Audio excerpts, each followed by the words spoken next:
The most basic expectation of any film, no matter how bad it is that audiences will get to see it eventually. Right? After all, why spend countless millions on a film if it's never going to be viewable by the overwhelming majority of people? And while 99.99999% of shot movies do of course end up releasing, sometimes films just get shelved, and typically there's one hell of a story. Why? Because why else would a studio willingly leave that much money on the table? Let's find out. I'm Ewan, and this is Whatculture, and here are a few movies you'll never see for insane reasons. First up, reshoots took so long, the actors aged out. The Mothership.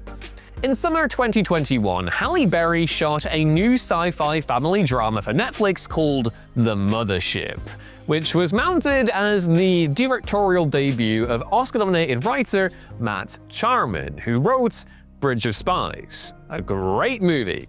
A snippet of the film even showed up in the streamer's 2022 content preview, but in early 2024, they announced that the film had been permanently shelved, offering little concrete explanation beyond mentioning a challenging post-production process. Reporter Jeff Snyder did some digging and learned that the main reason for the film's cancellation, despite being in an advanced state of production, was that the young central cast had aged noticeably since principal photography had wrapped, making reshoots basically impossible.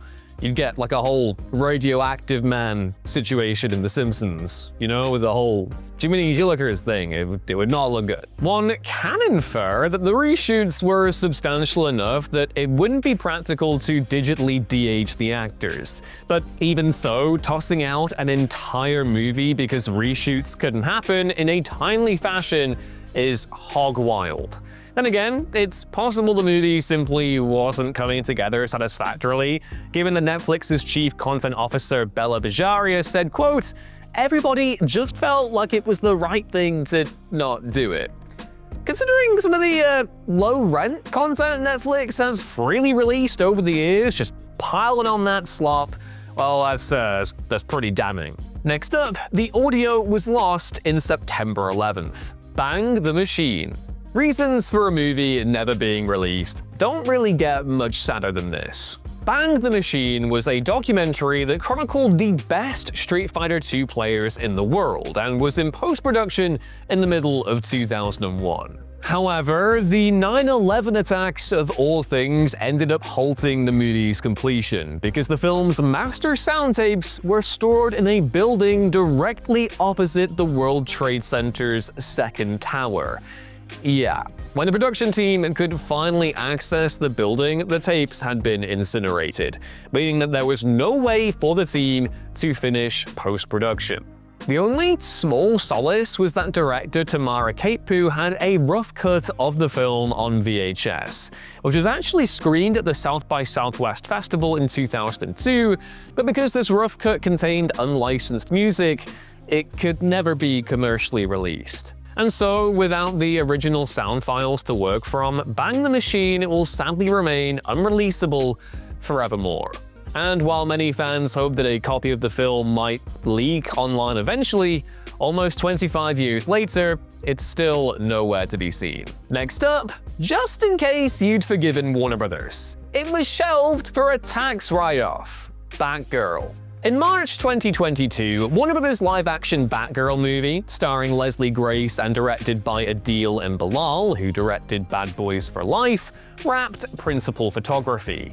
And though originally intended for a streaming release on HBO Max, the $90 million budgeted superhero movie was being considered for a theatrical upgrade by WB's brass. But then, and you know what's coming, later that summer, the studio suddenly announced that Batgirl had been cancelled, with executives at the newly merged WB Discovery deciding to write off the film for a tax break instead of just releasing it, like everyone else in the movie industry does. You know, it's called filmmaking, and you know, you produce a movie and you distribute it, you know?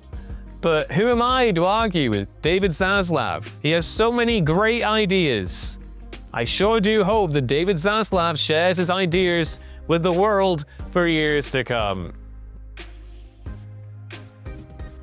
While there were mixed reports about test screening reactions and the film apparently still needed VFX work as well as some reshoots, it was basically unheard of for a studio to scrap such a huge project, especially for a tax write-off. The decision was widely condemned by filmmakers throughout Hollywood, and though some fans do cling to the hope that Batgirl could one day be released like Coyote vs. Acme, that seems highly unlikely given the circumstances. Next up, Tommy Wiseau sued the filmmakers. Room Full of Spoons. Room Full of Spoons is a 2016 documentary from filmmaker Rick Harper about the creation of Tommy Wiseau's infamous cult film, The Room. Harper, a longtime associate of Wiseau, chronicled the film's disastrous production and took a deep dive into the mysterious past of the filmmaker himself, who has been famously cagey about giving much away. Though Room Full of Spoons did have a limited theatrical release in April 2016, it was promptly pulled from circulation when many of the cinemas showing it received copyright infringement notices from Wiseau himself. Wiseau followed up by filing injunctions to prevent releases both theatrically and on home video, and though the courts ultimately sided with the filmmakers in 2020, 5 years later Wiseau continues to issue legal challenges in North America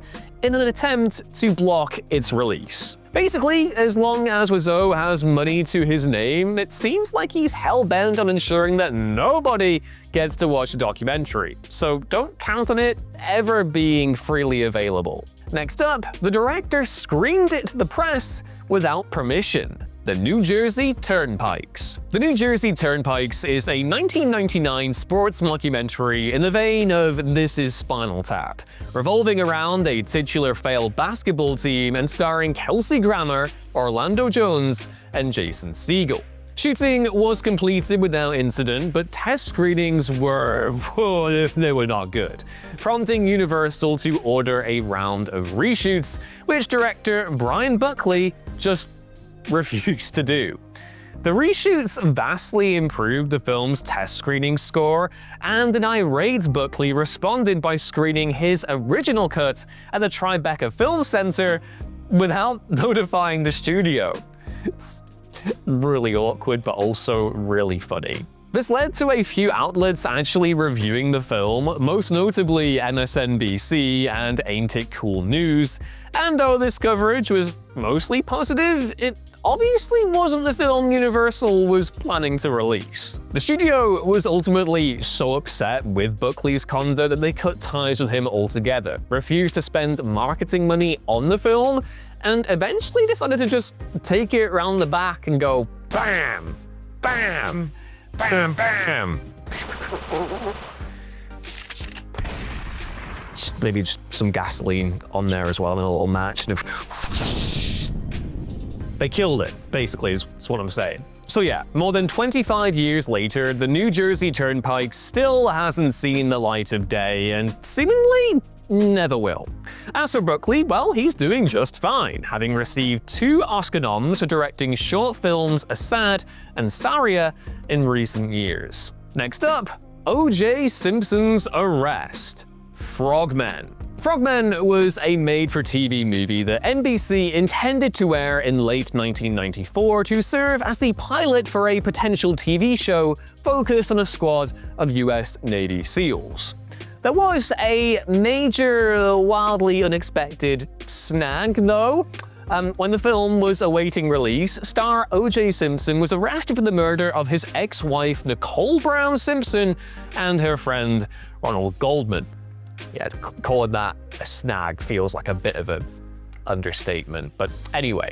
Following all this, all footage and materials related to the film were handed over to the Los Angeles District Attorney's Office for examination, while NBC executives swept through their offices and collected up every last screener copy of the movie to avoid leaks. Also, given that the film reportedly featured a sequence where Simpson's character held a knife to a woman's throat, it's hardly surprising that NBC would want to keep it out of the hands of the press and pretty much anyone. Though Simpson was ultimately acquitted of the murders in 1995, public opinion remained fiercely contentious and shifted towards a guilty consensus in the years that followed, ensuring that there was never any possibility of Frogmen ever being released to the world. Next up, it's been locked in legal limbo for over 15 years. Blackwater Transit. Blackwater Transit is a crime drama directed by Tony Kaye, who also directed American History X,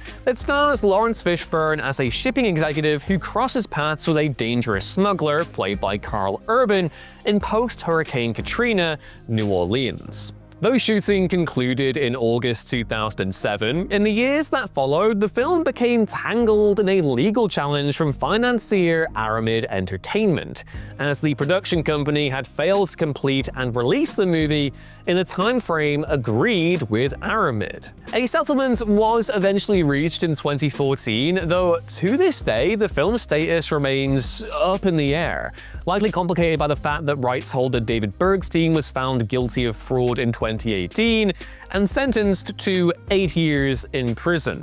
Considering that the better part of 2 decades have now passed since filming wrapped, it seems overwhelmingly unlikely that Blackwater Transit will ever get released, even though it's become something of a curio in the lost media subculture. Next up, Prince refused to release it. Kevin Smith's Prince documentary. Kevin Smith has spoken extensively over the years about how he infamously shot a documentary about Prince. The director got in touch with the pop legend while seeking permission to use one of his songs in the movie Jay and Silent Bob Strike Back, and ended up being asked to shoot a documentary on the Prince A Celebration fan festival, which took place in June 2001. Smith agreed and spent a week shooting the doc, which includes lengthy sit-down interviews with the artist himself, as well as his fans, without pay. However, when the shoot was completed, Prince's producer informed Smith that the doc may very well simply end up in the singer's vault and never actually see the light of day. A revelation which baffled Smith. And yet, it turned out to be true. Smith was sent on his way and never heard another word from Prince prior to his death in 2016. While Smith more recently said that some of the interviews he shot were examined by filmmakers producing a Prince documentary for Netflix and could be included in it, we're clearly never going to see the full finished result of Smith's own labor. And on the way, it isn't coming out until 2115. 100 years. So, unlike many films on this list, there's actually no technical reason why you won't be able to watch this new John Malkovich starring sci-fi film directed by Robert Rodriguez. Rather, 100 Years was financed by cognac brand Remy Martin to promote Louis XIII, their cognac which takes 100 years to make. Though production wrapped in 2015, in line with the cognac's own development process, the film won't be released until 100 years after this date, making it due to drop in 2115. And so, not to be too indelicate or anything, but if you're capable of watching this video right now, you're almost certainly going to be dust in the wind by 2115, and we'll never have a chance of watching 100 years. It's just not gonna happen, unless we create some kind of like hybrid cyborg monstrosity thing that you can plug into, which I wouldn't put it past any of these companies to do right now, you know? It's just, generally speaking, for old Johnny Normal over here, you're not gonna go see 100 years or have this mad cognac thing. It's really weird. Anyway, so if you thought that Remy Martin couldn't possibly be taking this seriously, think again. Everyone involved with the shoot signed non-disclosure agreements preventing them from talking about the plot, and the film is being stored in a high-tech safe behind bulletproof glass. Only on November 18th, 2115 will said safe unlock, where 1,000 guests will be invited to attend the premiere, including the descendants of Malkovich and Rodriguez. And to wrap things up, the film negative was damaged. in God's hands. And when we've got a situation that, in the very least, can't actually happen to the vast majority of movies being made today. Lodge Carrigan's third film was meant to be In God's Hands, a child abduction drama starring Maggie Gyllenhaal and Peter Sarsgaard. Though the actual shoot itself went smoothly, things went south during post-production when the original camera negative was irretrievably damaged somehow, making it impossible for the film to actually be finished. An appreciably distraught Carrigan couldn't bring himself to reshoot the movie again, but aided by producer Steven Soderbergh and an insurance payout from the whole debacle, he instead set about making a new film about the same topic. This film turned out to be the Damian Lewis and Abigail Breslin starring drama Keen, which released to positive reviews in 2004. With the overwhelming majority of movies now being shot digitally and footage being carefully backed up by on-set technicians, at least there's virtually zero chance of this happening nowadays, short of a weird cyber or electronic attack of some kind, which would really suck. The particulars of how the negative itself got damaged have never really been discussed, but either way, I think we can all agree that losing a movie like this has to really, really suck.